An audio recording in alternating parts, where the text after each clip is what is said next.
Romanos capítulo 1. Romanos capítulo 1. E hoje nós veremos os versículos 24 e 25. Romanos capítulo 1, versos 24 e 25.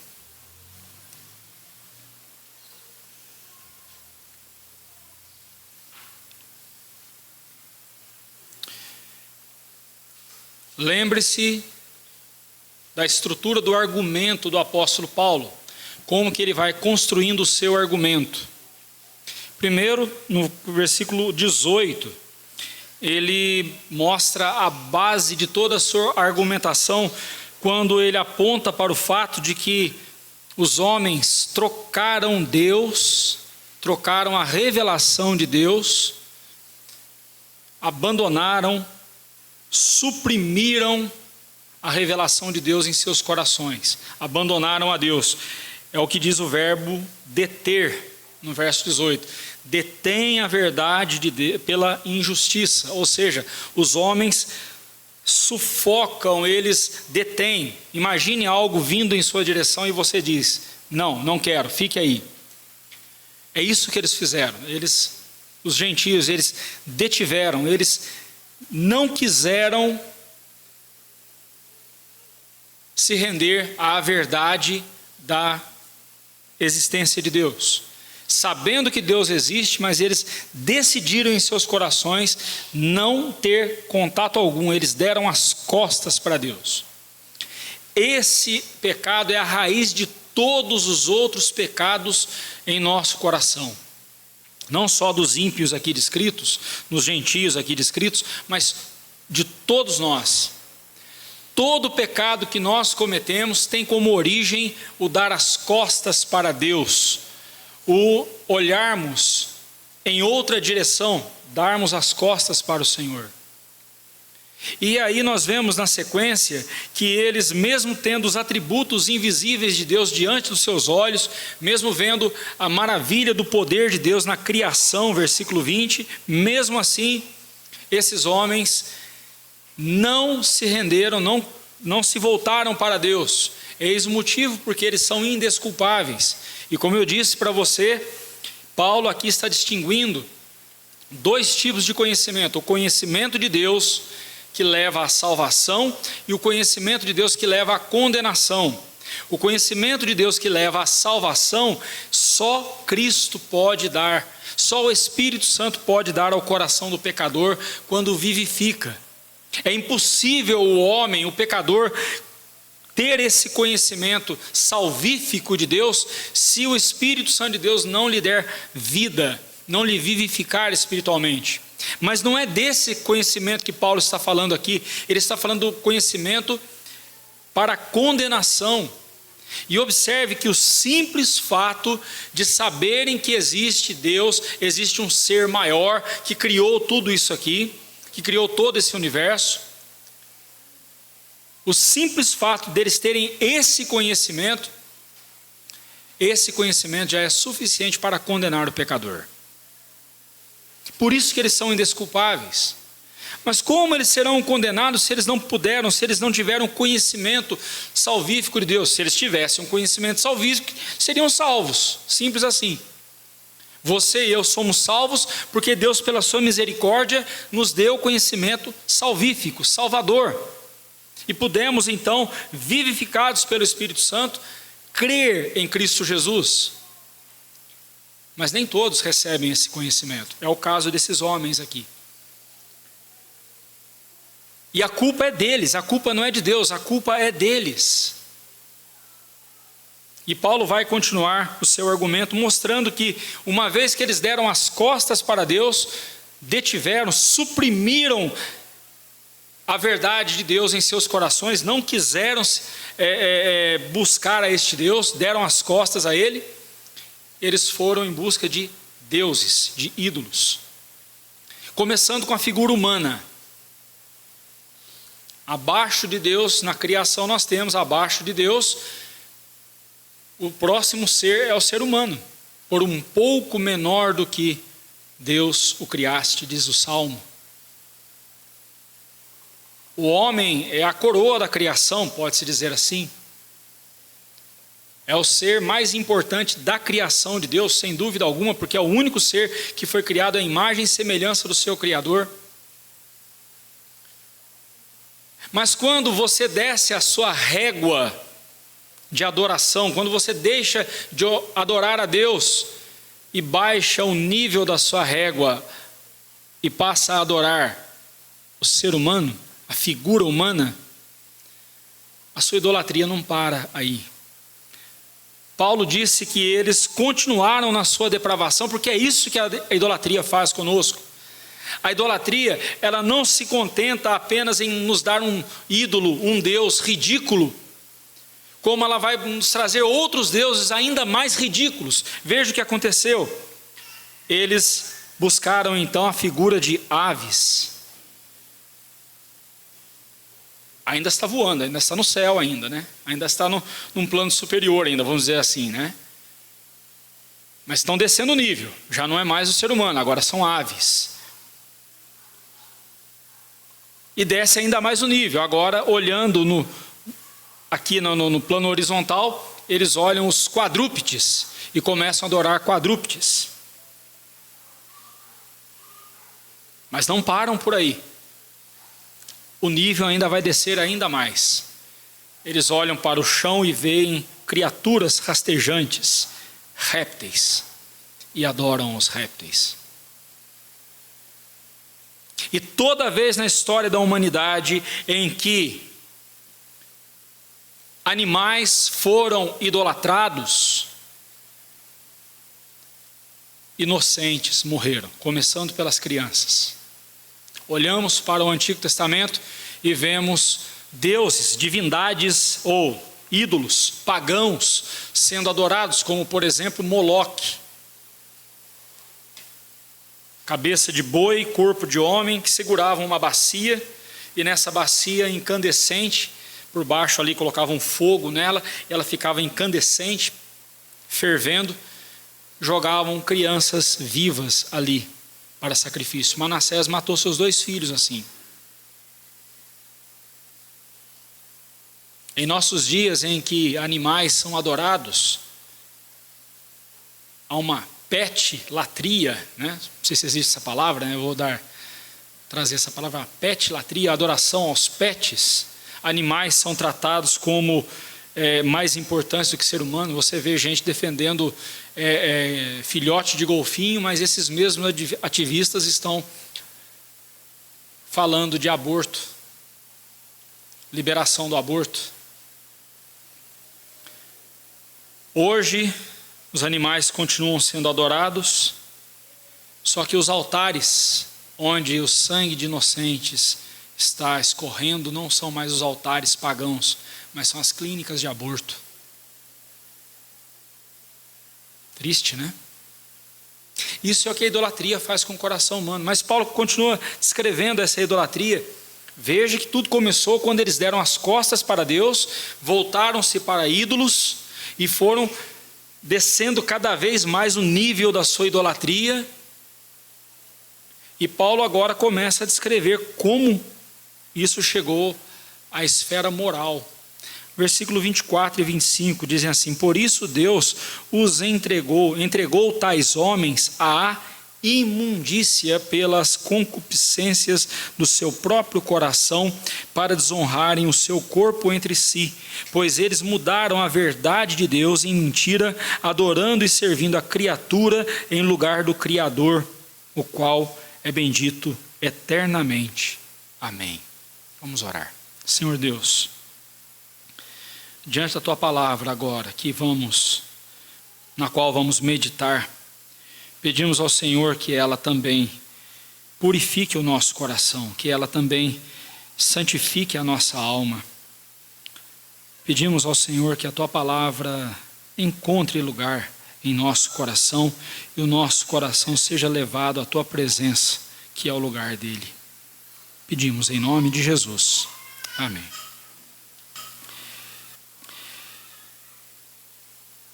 Mostrando então a pecaminosidade dos gentios, Paulo agora vem nos falar sobre essa terrível situação em que eles se encontram. No versículo 24 e 25, ou melhor, do versículo 24 ao versículo 32, Paulo, ele está mostrando a retribuição divina, o castigo de Deus sobre os gentios por causa da idolatria deles. Nos versículos 24 a 27, hoje nós vamos até o 25, nos versículos 24 ao 27, essa sentença de Deus se restringe a pecados de ordem sexual.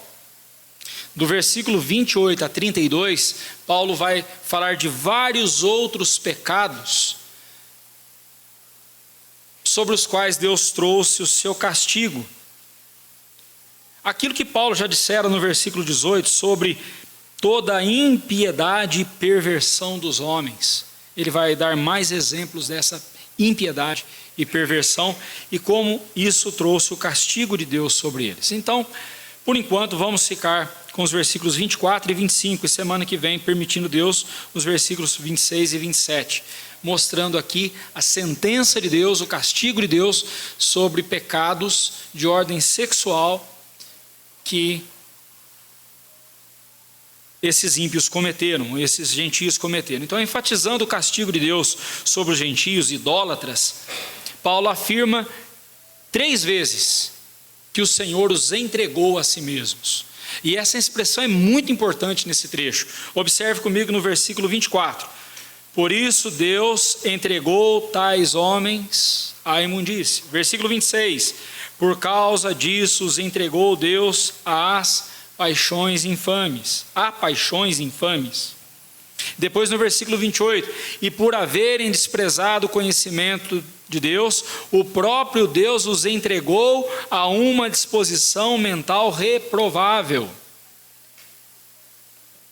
Esse ato de Deus entregar os pecadores a si mesmo, descrito nesses versículos, ele é muito importante nós entendermos o que Paulo está dizendo aqui, para que possamos compreender a sua mensagem. A degeneração religiosa, quando eles deram as costas para Deus e caíram na idolatria, levou os ímpios para mais longe de Deus. E ela é penalizada com a imoralidade. Grave isso. Semana que vem, quando falarmos sobre os versículos 26 e 27, nós veremos isso com mais detalhes.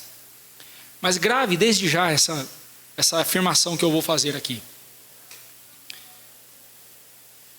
A imoralidade sexual, ela não é liberdade. Alguém que vive na promiscuidade, alguém que vive uma vida promíscua, no adultério, na fornicação, no homossexualismo, como vai estar bem claro aqui no texto, tal pessoa não é livre. Essa pessoa também não está expressando apenas a sua vontade, não, essa pessoa está recebendo já a merecida punição da sua idolatria. Essas coisas não são expressão de liberdade, esses pecados são punição. É interessante que Paulo está mostrando para nós aqui que Deus muitas vezes pune os pecadores com os próprios pecados deles. É o que Paulo está mostrando aqui. Homossexualismo não é um dia para você ter um dia do orgulho gay, como tem aí fora. Pelo contrário, o homossexualismo é o peso da mão de Deus, é Deus castigando essa pessoa que quis afastar-se dele e entrar nesse mundo de promiscuidade.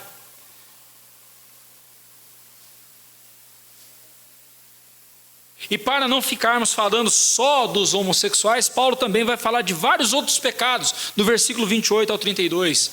Depois nós veremos isso. Mas grave essa frase. Deus, quando entrega o pecador a si mesmo, literalmente Deus está tirando, removendo as cercas de proteção. Quem tem filho pequeno sabe o que eu estou falando.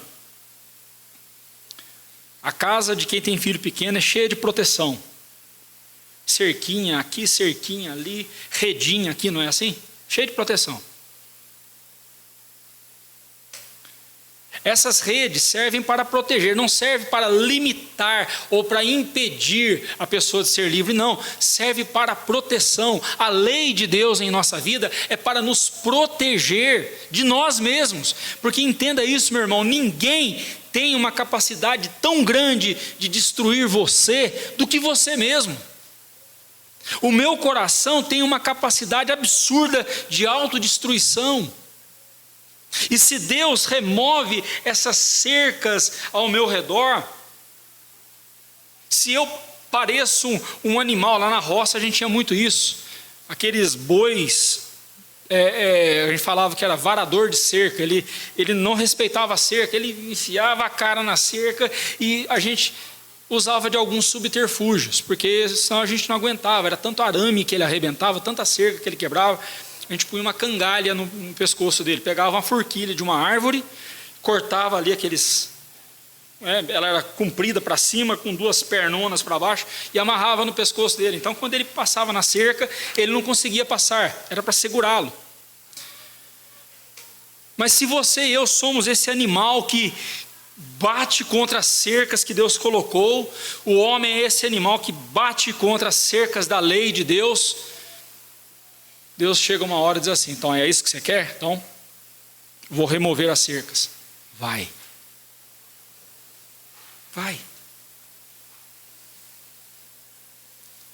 Quando a Bíblia diz que Deus os entregou a si,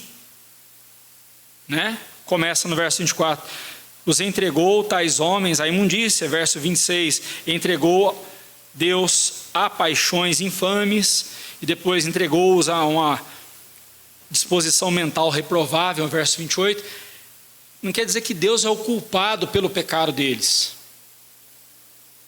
A diferença deles e de nós é que Deus não removeu as cercas, as nossas cercas. Deus teve misericórdia de nós.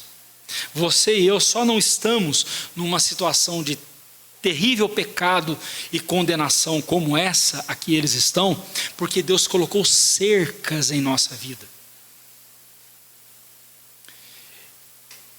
Ele colocou a lei dele para nos proteger, ele colocou a igreja dele para nos proteger, ele colocou a família para nos proteger.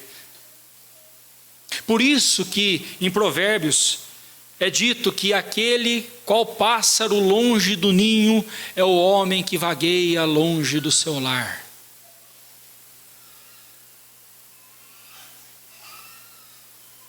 E quantas vezes você e eu deixamos de fazer uma coisa errada, deixamos de fazer uma besteira, porque lembramos daqueles que dependem de nós, porque lembramos da nossa família. Quantas vezes nós deixamos de enveredar por caminhos tortuosos, porque lembramos da igreja de Cristo que está olhando para nós.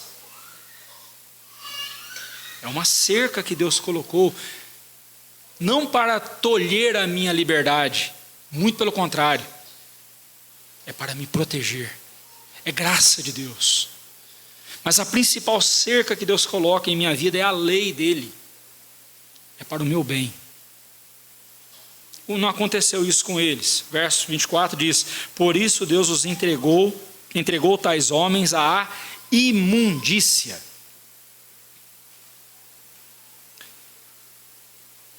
A palavra imundícia,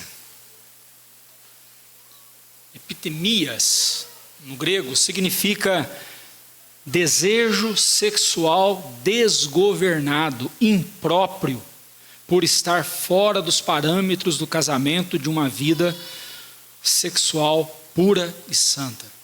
Deus tem um plano para o casamento, e o casamento, entre outras coisas, é para a pureza, para preservar a pureza de um coração.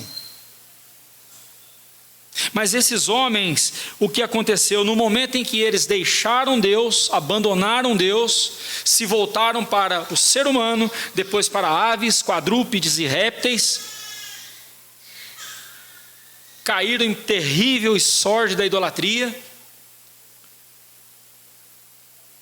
A Bíblia diz que Deus removeu todas as cercas e eles foram guiando-se cada vez mais pelos desejos mais podres, mais sórdidos de seus corações.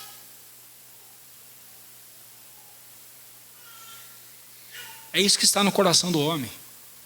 É isso que está no meu e no seu coração, se a graça de Deus não agir em nós. Imundícia. A ideia aqui, eu quero que você tenha em mente, que o que Paulo está afirmando aqui, é que o homem, ao rejeitar Deus, crê com isso estar se tornando o senhor do seu destino, o dono da sua vida. Livre, liberdade, não é isso que desde o Éden é prometido ao homem? Por que você vai deixar de lado a oportunidade que você tem de ter o conhecimento que Deus tem das coisas e ser conhecedor como Ele? Aproveite a oportunidade. E assim Satanás vem enganando os corações, só que hoje o fruto que ele oferece é a imundícia, é o pecado. Para que você vai ficar dentro dos ditames de um casamento, ou de uma religião, ou de uma fé, de uma moralidade? Para que isso? Seja livre, viva à vontade, satisfaça os desejos do seu coração.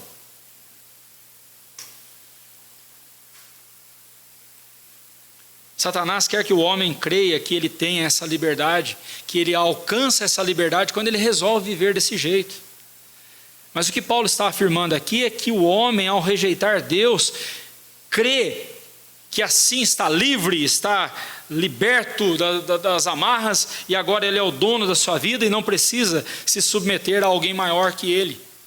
Na verdade, longe de ser uma vida de liberdade, essa devassidão sexual, Paulo vai dar descrições dela depois nos próximos versículos, a que os homens aqui chegaram, é o que Paulo chama de merecida punição do seu erro. Não há nada de liberdade em viver uma vida libertina. Se você leva uma vida libertina, você está sob o castigo de Deus, a punição a merecida punição do seu erro. É punição, não é liberdade. Por isso que você está se definhando cada vez mais. Uma pessoa que vive desse jeito está morrendo em vida, está cada vez mais definhando, não é assim? Você conhece alguém assim? Eu conheço. A pessoa está definhando, está murchando. Não é porque ela escolheu apenas uma vida de pecado, não, é porque o pecado dela é o castigo dela. Ah, se os homossexuais entendessem isso. Não há orgulho algum em ser homossexual. Pelo contrário, eles estão sendo punidos. É punição. Homossexualismo é punição. Promiscuidade é punição. Adultério é punição. Fornicação é punição de Deus na sua vida. É o seu coração querendo fugir da presença de Deus e Deus dizendo, então vai. Sofra as consequências do seu pecado. A parte final deste versículo diz assim: para desonrarem o seu próprio corpo entre si. Abra sua Bíblia lá em 1 Coríntios capítulo 6, verso 18. Diz assim a palavra de Deus: fugir da impureza. Qualquer outro pecado que uma pessoa cometer é fora do corpo, mas aquele que pratica a imoralidade peca contra o próprio corpo. Imoralidade, a palavra imoralidade aqui, envolve todo tipo de conduta sexual contrária aos princípios da palavra de Deus. Se é casado, monogamia, fidelidade, pureza. Se é solteiro, celibato, castidade, pureza de vida. Fora disso, qualquer comportamento sexual é pecaminoso, é imoralidade, é impureza, é impiedade. Bem, mas observe que Paulo diz que qualquer pecado que eu cometer, eu estou cometendo fora do corpo, mas o único pecado que eu cometo contra o meu próprio corpo é o pecado da imoralidade, da impureza. Pecados de ordem sexual, como adultério, fornicação, são pecados que a pessoa comete contra o seu próximo. É fato que qualquer pecado que você e eu cometermos, pense, por exemplo, no pecado da mentira. Não tem como eu mentir sem usar o meu corpo. O meu corpo está envolvido na história. Só que o único pecado que eu cometo contra o meu próprio corpo é o pecado da imoralidade, da impureza. Por isso que eu tenho que fugir dela. Eu não tenho que resistir, eu não tenho que ficar olhando para ela e dizendo assim, eu sou mais forte, eu vou vencer. Não, eu tenho que fugir da impureza. Qualquer sinal de impureza que eu perceber, eu tenho que fugir dele. Eu não posso ficar ali medindo forças, porque eu não tenho forças para vencê-la. Porque a impureza, a imoralidade, ela mexe com os meus desejos mais profundos. Um pai, uma vez aconselhando o seu filho jovem, disse para ele, filho, nunca tenha relações sexuais antes do casamento. E o pai ensinou o seu filho. Mas um dia esse filho chega para o pai e diz assim, pai, eu pequei. Eu fiz o que o senhor disse para eu não fazer. Eu tive relações com uma moça. E o pai disse assim, filho, você acabou de despertar em você uma das forças mais poderosas e destruidoras. Quando a Bíblia diz que é para nós vivermos a vida pura sexualmente falando, é porque essa é uma das forças mais destruidoras dentro do nosso coração. É uma das forças mais abençoadoras, porque é dela que vem a vida, é dela que um casal gera filhos, e filhos são bênção do Senhor. Você fala, eu falo isso, o diácono Paulo sorri de canto a canto, porque o Timóteo está para chegar, né, irmão? Que bênção, né? Mas é isso mesmo. Mas essa mesma força também, usada de forma contrária às Escrituras, ela é uma das coisas mais destruidoras que possa existir. Somente a graça de Deus pode libertar uma pessoa que estiver sob essa força. Somente a graça de Deus. Bem, por isso que quando alguém se entrega ao pecado da imoralidade, ele peca contra o seu próprio corpo. John Moore, ele diz o seguinte, que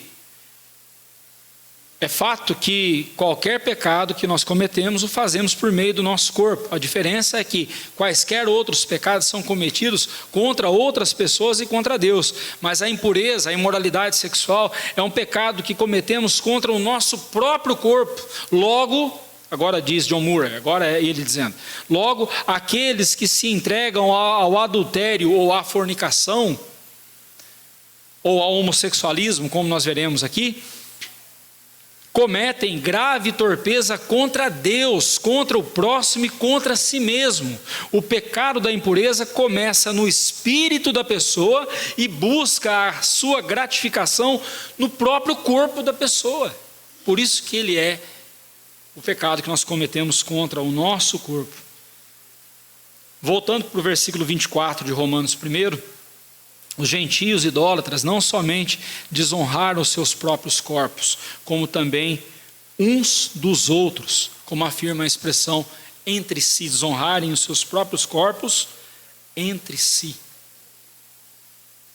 Veja que o pecado, ele não só é algo de uma pessoa, mas ele afeta outras pessoas também.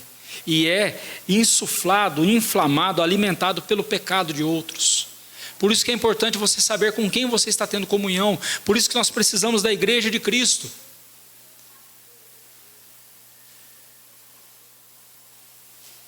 As suas amizades lá fora, como elas estão interferindo na sua vida. E aqui eu quero fazer algumas aplicações práticas do versículo 24 para nós. Primeiro, a imoralidade resultou da idolatria. A pessoa que luta contra a pornografia, ela está achando que a pornografia é o grande inimigo dela, e não vou dizer que não. A pornografia é, de fato, o grande inimigo, mas a pornografia, ela é só o instrumento. O instrumento que a pessoa usa para alimentar o pecado que está no coração dela. Enquanto ela não lutar com o pecado que está no coração, não adianta, mais cedo ou mais tarde ela vai voltar a usar pornografia. Ela pode passar um tempão sem usar, mas mais cedo ou mais tarde ela volta. Por quê? Porque ela não tratou o pecado no coração. E o pecado do coração é ter abandonado Deus. Por isso que Apocalipse 2,5 fala: lembra-te de onde caíste, arrepende-te e volta às primeiras obras. Volta ao teu primeiro amor. O primeiro amor é Deus, o segundo amor é o meu próximo. Amarás o Senhor teu Deus de todo o teu coração, toda a tua alma e todo o teu entendimento. E o segundo grande mandamento é: amarás o teu próximo como a ti mesmo. Volta ao primeiro amor, volta-te para Deus. Foi exatamente isso que eles fizeram, eles deram as costas para Deus. E você e eu, quando pecamos, estamos dando as costas para Deus. Por isso nós temos que nos voltar para Deus. Não adianta você adotar uma vida de moralidade. Você não precisa de moralidade, você precisa de regeneração. Você precisa do poder do Espírito Santo na sua vida. Você precisa ser vivificado.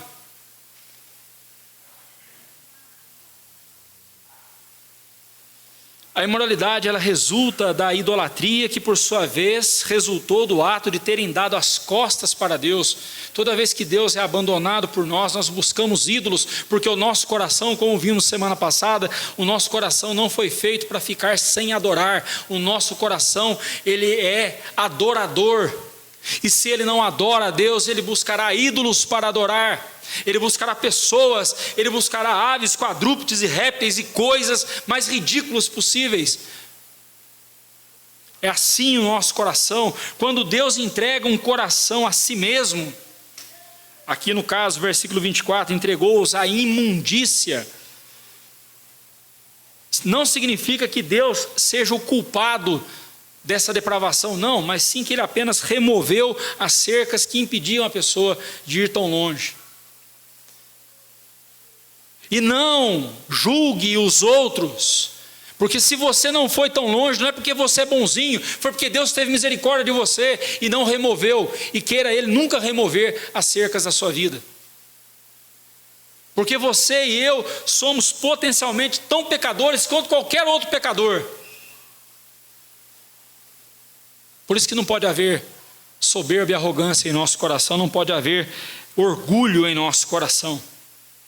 Quero chamar aqui a sua atenção para o pecado da imoralidade insuflado pelos desejos desenfreados do seu coração. Não brinque com isso. Isso vai destruir você. Não faça vistas grossas aos desejos impuros do seu coração, aos pensamentos impuros que passam em sua mente. Não ignore. Não fique em paz com esses pensamentos quando eles vierem à sua mente. Lute contra eles. Não fique diante de cenas pornográficas. Não participe de conversas indecentes. Lute com tudo isso, com fúria. Seja feroz contra esses pecados. Odeie, tenha um santo ódio no seu coração por esses pecados, porque esses pecados vão destruir você. Vão desonrar a Deus antes de tudo e vão destruir você. Não brinque com isso.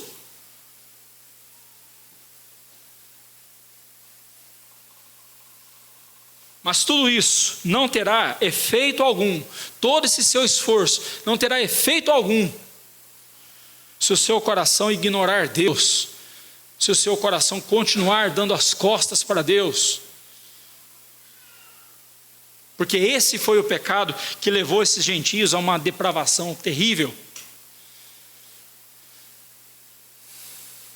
Quando o pecado que cometermos, qualquer pecado que cometermos, ele não será o primeiro passo errado dado na situação. Primeiro passo errado, o primeiro pecado cometido foi termos dado as costas para Deus. É por isso que nós temos que nos voltar para Ele.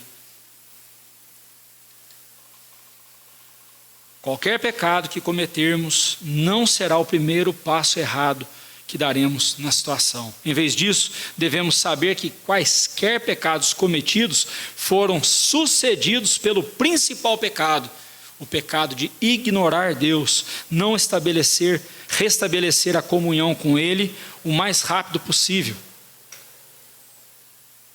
Quando você e eu pecarmos, o mais rápido possível, irmãos, nós temos que dobrar os nossos joelhos diante de Deus, clamar o seu perdão e clamar por reconciliação com Ele e retomarmos uma vida de obediência ao Senhor. Porque enquanto não fizermos isso, o nosso coração continuará criando ídolos, deuses falsos, que na verdade não passam de desejos imundos à nossa alma. Qualquer ídolo que um homem cria não passa de um desejo dele personificado naquela imagem, naquele ídolo.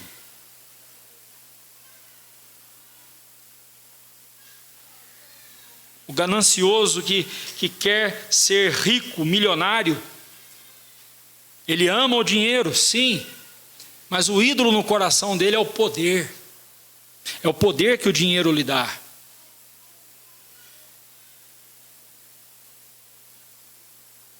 Se ele tem o seu coração centrado em Deus, ele vai usar o dinheiro. Ele vai poder ganhar dinheiro, quem sabe ficar rico, riquíssimo, mas usará o dinheiro de forma correta. Porque o poder na vida dele é o poder de Cristo. E ele vive no poder de Cristo e para a glória de Cristo. Prosseguindo no versículo 25. Pois eles mudaram a verdade de Deus em mentira, adorando e servindo a criatura no lugar do Criador, o qual é bendito eternamente. Amém. No versículo 23, os gentios trocaram a glória de Deus pela aparência de imagens de homens, aves, quadrúpedes e répteis. Trocaram o Deus glorioso pela imagem de criaturas inglórias. Aqui no versículo 25, Paulo amplia o assunto dizendo, pois eles mudaram a verdade de Deus em mentira. Puseram a mentira no lugar da verdade de Deus. Como?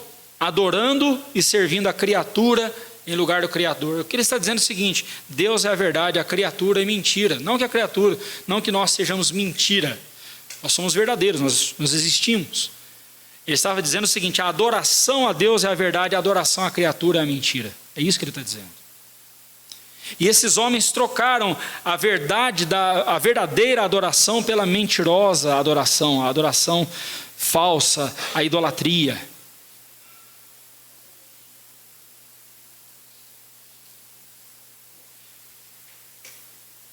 A frase final desse versículo diz assim: o qual é bendito eternamente. Amém. Tida como aqui uma doxologia, né? Uma doxologia é uma palavra de louvor. E ela deve ser entendida não só como uma doxologia, mas deve ser entendida como uma antítese, né? Uma afirmação contrária à idolatria. Se os homens adoram ídolos feitos à imagem humana, de aves, quadrúpedes e répteis, Paulo diz: não, nós adoramos aquele que é bendito eternamente. Nós adoramos aquele que é bendito eternamente. Aqui, como diz John Murray, é um impulso espontâneo à adoração, de adoração. Paulo está adorando a Deus. Ele está dizendo: enquanto vocês estão adorando aí esses ídolos falsos, eu adoro a Deus. Eu adoro aquele que é bendito eternamente. E esse advérbio eternamente, ele não deve ser visto apenas como o que vem pela frente, né? A eternidade que vem pela frente, mas sim como algo desde sempre. Essa é a ideia. O qual deve ser adorado desde sempre, ou seja, desde a eternidade à eternidade tu és Deus, diz o salmista. Deus sempre foi o único Deus verdadeiro que existiu e existe e que existirá. Ele é o alfa e o ômega, é o princípio e o fim. Eternamente ele foi adorado e deverá ser adorado por toda a eternidade. Ele é o único merecedor de adoração, é isso que Paulo está dizendo. Por isso que no final ele diz assim: amém. Ele dá um efusivo amém. Os judeus, no Antigo Testamento especialmente, a gente vê isso, toda vez que o nome de Deus é mencionado, eles dizem amém. Amém significa é verdade, assim seja, eu concordo. Então toda vez que o nome de Deus era mencionado, eles diziam amém, mostrando que eles assentiam, concordavam com a glória de Deus, com o nome de Deus ser glorificado. Mas Paulo aqui não está repetindo uma mera tradição. Paulo aqui está louvando a Deus com toda a força do seu ser.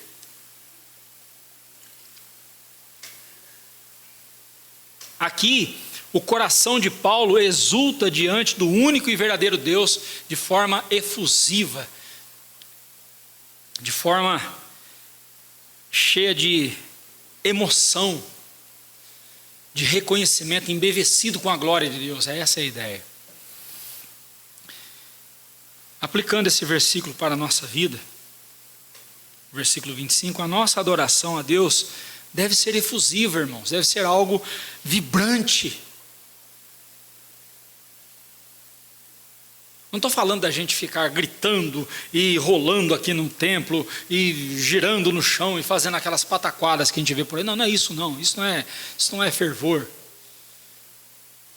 Isso é algazarra, isso não é louvor a Deus. Eu estou falando de louvar a Deus com fervor em nossa alma, com alegria em nosso coração.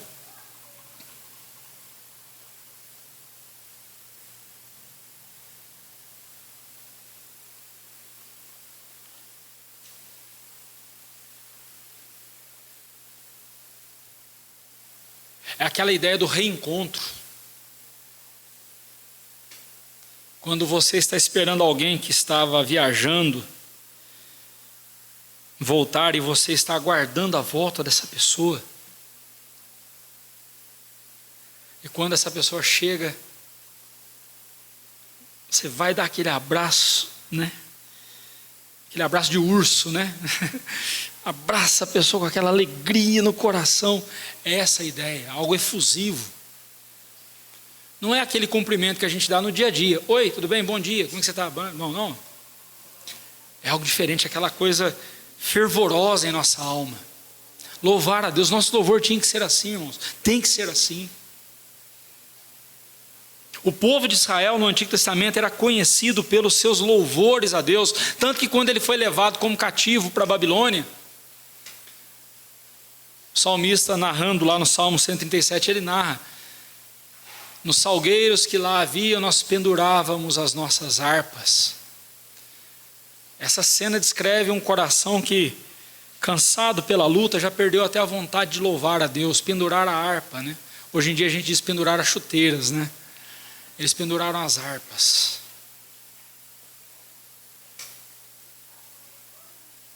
Os nossos exatores, os nossos perseguidores, os nossos inimigos diziam: cante-nos os louvores que vocês cantavam lá em Israel, lá em Jerusalém.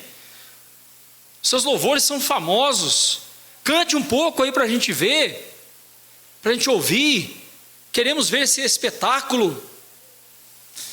Como eu louvaria, como eu entoaria os cânticos de Jerusalém em terra estranha. Como eu faria uma coisa dessas? Esses cânticos são tão santos que eles não são para exibição, eles não são para show, para espetáculos, eles são para louvar a Deus. Como eu faria isso em terra estranha? Eu prefiro que a minha língua se pegue ao céu da boca, a minha boca seque, eu fique mudo. Eu prefiro a morte do que cometer uma coisa dessas. Um sacrilégio desse, dizia o salmista. Eu fico imaginando como que deveria ser o louvor naquele templo. Se o pessoal lá da Babilônia sabia que Jerusalém louvava com tanto fervor, eu fico imaginando como que deveria ser, né? A nossa igreja ela é conhecida pelo fervor na sua adoração. Será que entre tantas coisas que nós somos conhecidos, ou se é que somos tão conhecidos assim, né?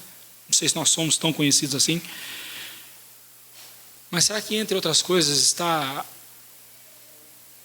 o louvor a Deus como algo efusivo, algo vibrante, marcante, fruto de corações que reconhecem a grandeza desse Deus, a pureza desse Deus. E não importa quão depravada seja a situação ao nosso redor, quão depravado seja esse mundo, nós vamos dizer como Paulo: Deus é bendito eternamente, amém. Amém, Deus deve ser louvado. Não importa o que o homem esteja fazendo, não importa como esse mundo esteja caminhando, Deus merece o nosso louvor, e é a Ele que eu louvo. Estão querendo calar a minha voz, mas não vão calar, porque eu louvo ao Deus verdadeiro. É isso que Paulo está dizendo para nós aqui. Quando eu falo de louvar a Deus de forma efusiva, não estou falando de barulho, não estou falando de algazarra, estou falando de corações compungidos na presença do Senhor. Ao mesmo tempo que estão entristecidos pelo seu pecado, também estão exultantes na graça de Deus, porque foram agraciados por Deus, porque Deus não removeu de suas vidas as cercas que os protegem, porque Deus os preserva na sua graça, os preserva em seu amor, e eles não se veem como animais presos num curral, impedidos de aproveitar as pastagens lá fora, mas se veem como ovelhas protegidas num aprisco dos lobos que estão lá esperando para devorá-las. Louve a Deus efusivamente, bendiga o nome do Senhor, porque se há cercas na sua vida impedindo você de ir a uma imoralidade tal, foi porque Deus teve misericórdia e não removeu essas cercas. Semana que vem nós veremos o que acontece com aqueles a quem Deus entregou a si mesmos, removeu as cercas e permitiu que eles seguissem os seus próprios desejos, as suas imundícias, as suas paixões infames e a sua disposição mental reprovável. Semana que vem nós veremos. Louve ao Senhor, bendiga sempre o nome do Senhor, efusivamente, em nome de Jesus. Amém.